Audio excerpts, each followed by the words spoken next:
ദുബായിലെ ഈ കള്ളക്കടത്ത് സംഘവുമായി ബന്ധപ്പെട്ട ഒരു ടീമിൽ ഈ കരിയർമാരുമായി ബന്ധപ്പെട്ട് ഈ സ്വർണം പൊട്ടിക്കുന്നതിൻ്റെ ഭാഗമായിട്ടാണ് ആദ്യമായിട്ട് ഞാൻ കേൾക്കുന്നത്. കസ്റ്റംസിനെ വെട്ടിച്ച് പുറത്ത് കിടന്ന സ്വർണം 10 ചില്ലാനം കിലോ ഉണ്ട്.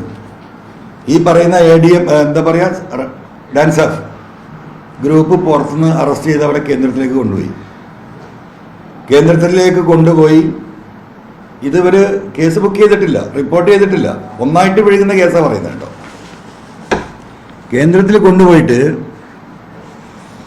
ഇവനെ ആദ്യം നന്നായി ഒന്ന് ഒതുക്കും. അങ്ങനെയാണല്ലോ, ജയിലിലേക്ക് ഒരു പ്രതി വരുമ്പം ഇപ്പം വളരെ കുറവാണ്, ഇല്ലാതെ തന്നെ തോന്നുന്നുണ്ട്. ആദ്യം ജയിൽ വാർഡന്മാർ 4 ഇട്ടിടിക്കും, അതോട് കൂടിയിട്ട് വരുന്നവൻ്റെ കഥ കഴിയും. ഏത് പോക്കിരിയാണെങ്കിലും അവനൊന്ന് ഒതുക്കും. വാർഡന്മാർ ഒന്നുമില്ല, വെറുതെ ഇടിച്ച് മൂലക്കലാക്കിയിട്ട് ഓരോന്നൊന്നും എന്താ പറയുക, ഓൻ്റെ മാനസിക ശക്തി ഒന്ന് തകർക്കും. അത് ഇവരുടെ ഇൻവെസ്റ്റിഗേഷൻ ഏജൻസിയുടെ ഒരു ഓപ്പറേഷൻ്റെ ഒരു ഭാഗം അവൻ്റെ മുറയിൽ തകർക്കുക എന്ന് പറഞ്ഞതുപോലെ ഏത് കേസ് പിടിച്ചാലും ഇവൻ്റെ സ്വർണം തട്ടാൻ തന്നെ അവർ നിൽക്കുന്നത്. പക്ഷേ ആദ്യം ഒന്ന് ഇടിച്ച് പരിവാക്കും. അങ്ങനെ ഈ കാരിയറെ നന്നായി ഇടിച്ച് ഒന്ന് മൂലക്കലാക്കി അത് കഴിഞ്ഞതിന് ശേഷം അവന് ചായയും ബിസ്ക്കറ്റൊക്കെ കൊടുത്തു, കാര്യങ്ങൾ അവനോട് ചോദിച്ചറിഞ്ഞു. എന്നിട്ട് പിന്നെ നെഗോസിയേഷനാണ്. എന്താ നെഗോസിയേഷൻ?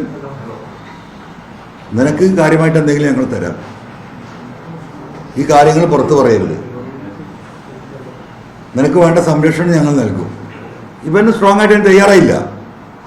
ഇവനെ കുറച്ച് കരുത്തില്ല ഒരു കരിയറായിരുന്നു. അവൻ പറഞ്ഞു, ഞാനിത് തന്നാൽ ഇത് എവിടെ പോയി എന്ന് എനിക്കിത് കൊടുത്തു വിട്ടവരോട് എനിക്ക് സമാധാനം പറയേണ്ടതുണ്ട്. അപ്പോൾ നീ വഴിയിൽ നിന്ന് തട്ടിപ്പോയി എന്ന് പറഞ്ഞോ, അതിൻ്റെ സംവിധാനം ഞങ്ങൾ ഉണ്ടാക്കി തരാം. എന്ത്, ഇവനെ ഇറക്കിയിട്ട് ഇതിനെ തട്ടിക്കൊണ്ടുപോയി എന്നുള്ള സംവിധാനം അവരുണ്ടാക്കി കൊടുക്കും. അതുകൊണ്ട് ആരെ തട്ടിപ്പോയി എന്ന് നീ പറഞ്ഞാൽ മതി, അതിൽ നിനക്ക് പ്രശ്നമില്ല. ഇവ പറഞ്ഞാൽ എന്നെ വിശ്വസിച്ച് ഏൽപ്പിച്ചാൽ ഞാനത് പറയില്ല എന്ന് പറഞ്ഞു, ഞാനത് ചെയ്യൂല എന്ന് പറഞ്ഞു. അത് കഴിഞ്ഞ് രാത്രി സുജിത്താസ് വരികയാണ്. സുജിത്താസ് വന്ന്, അപ്പം സുജിത്താസ് SP ആണ് എന്നൊന്നും ഈ വന്ന പാസഞ്ചർക്ക് അപ്പം അറിയില്ല. ടീഷർട്ട് ഇട്ടിട്ടാണ് വന്നിരിക്കുന്നത്, കണ്ണട വെച്ചിട്ടില്ല.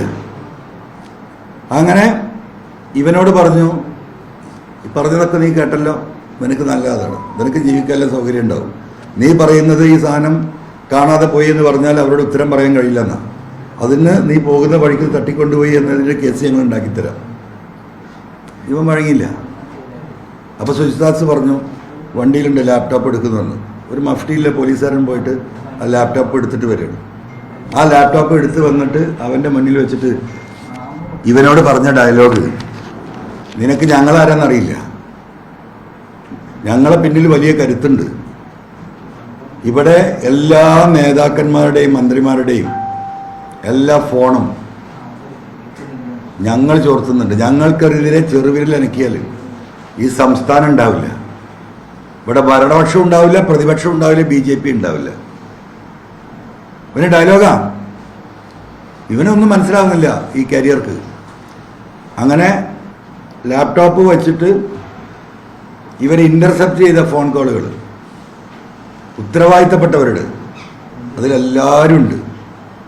BJP നേതാക്കളുണ്ട്, ബഹുമാനപ്പെട്ട മുസ്ലിം ലീഗ് നേതാക്കന്മാരുണ്ട്, ഈ പറയുന്ന മന്ത്രിമാരുണ്ട്, എല്ലാവരും ഉണ്ടാവും. അപ്പം ഇവന് പരിചിതമായ ചില സൗണ്ടുകൾ കേരളത്തിൽ എല്ലാവർക്കും നമുക്കൊക്കെ അറിയുന്ന ശബ്ദം ഉണ്ടല്ലോ, അതിൽ ഭരണപക്ഷം പ്രതിപക്ഷവും അപ്പുറവും ഇപ്പുറവും ഒക്കെ ഉണ്ട്. ഈ എന്താ ടെലിവിഷൻ ചാനലിലെ വലിയ ആങ്കർമാരുടെ പരിചയമുള്ള ശബ്ദങ്ങളുണ്ട്. ഇതവന് കേൾപ്പിച്ചു കൊടുക്കുന്നത്.